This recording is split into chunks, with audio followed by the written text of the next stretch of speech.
Hey guys, what is up? This is Noah, and I am bringing you World of Warcraft Mists of Pandaria 5.3 PTR Heroic Scenario Crypt of Forgotten Kings. So, essentially, the rundown of these videos will be I will just be speeding up the video and voicing over them, blah blah blah. You guys know how that works.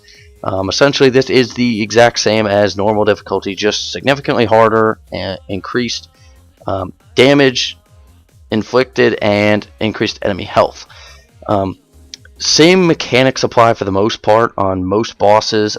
Typically, like mobs will have abilities now. They'll do like AoE and they will hit like a truck.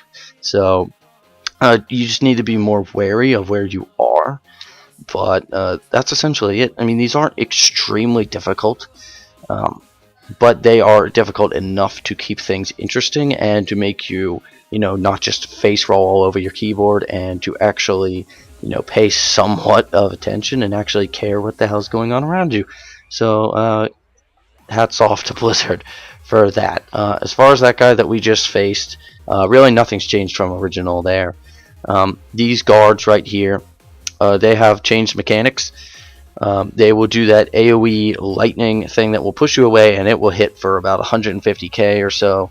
And I think it ticks for more each time you get hit by it. I didn't get the memo at the beginning. I tried to back off.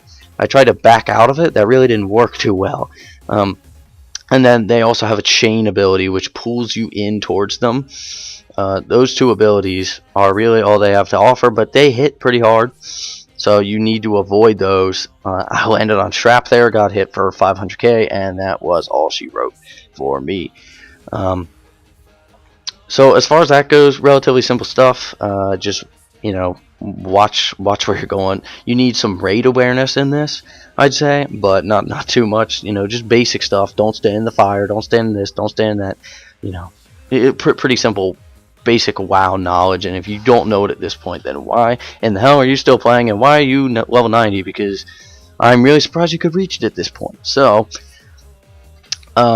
with these Shaws, just interrupt their breath like always, and then we run into another one of these guards. Just rinse and repeat. Just avoid the AoE. I do a little bit better this time around. Yeah, I don't nearly as fail. I think I only got hit by one. Typically, I didn't get chained once, I don't think. So if you're ranged, just watch out for that. If you're melee, watch out for the AoE. And this Forgotten King Spirit, he hits pretty hard as he just owned me and my other teammate. One stays alive, so we can still encounter. Essentially, what you need to know, I didn't get it the first time around, is that you need to interrupt his Shadow Bolt volley. That is #1 priority on this guy. That's really his only ability is that Shadow Bolt volley, but it will hit you for a lot of damage, so you want to interrupt it. We had 2 shamans, so it was not really an issue. I don't know what your group will consist of, but I know when these hit launch, you will need 3 people in your party ahead of time in order to queue for them. So you can't just queue for them and find a group. You need like a group of your friends or some guildies. Get in there and do that shit. So as far as this is concerned, these Quillen, if I'm pronouncing that right, they do the exact same things. Enemies essentially in this difficulty, they just do AoE damage. They put out a lot of damage, and they have typically a lot of health. I think those had like 4 million health each, which isn't too shabby. So with these Shadows of Anger, same rules apply. Just destroy the Shadows of Anger, and the little Sha creatures will disappear. They will not keep respawning after you destroy the Shadows of Anger. There are 3. They will put up a little barrier and launch you up into the air once you defeat them. Blah blah blah. Standard stuff applies, and the final boss, like always, is Abomination of Anger. His mechanics are a little bit different than normal. He's actually pretty simple. He only has about 2 abilities, and one is his Sha Breath, like always, which is interruptible, and interrupt that whenever you can, just like standard NPCs. The Sha Breath. It hurts if you are a tank figure, DPS, whatever. If your pet is tanking, like this Void Walker is.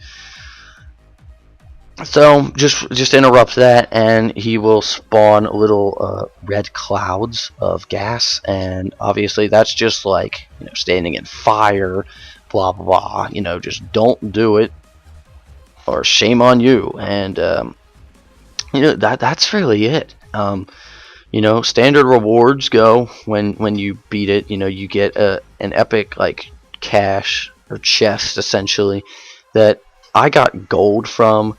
I would imagine it could maybe give you possibly somewhat ish valor points.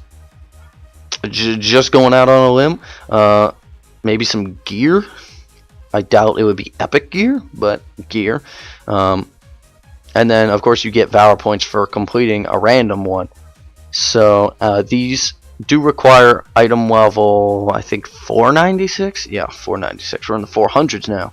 496 to complete, even on the PTR that is current. So make sure to level up your gear, and if you liked this video, please don't forget to rate, comment, and subscribe. And thank you, and I will see you guys next time.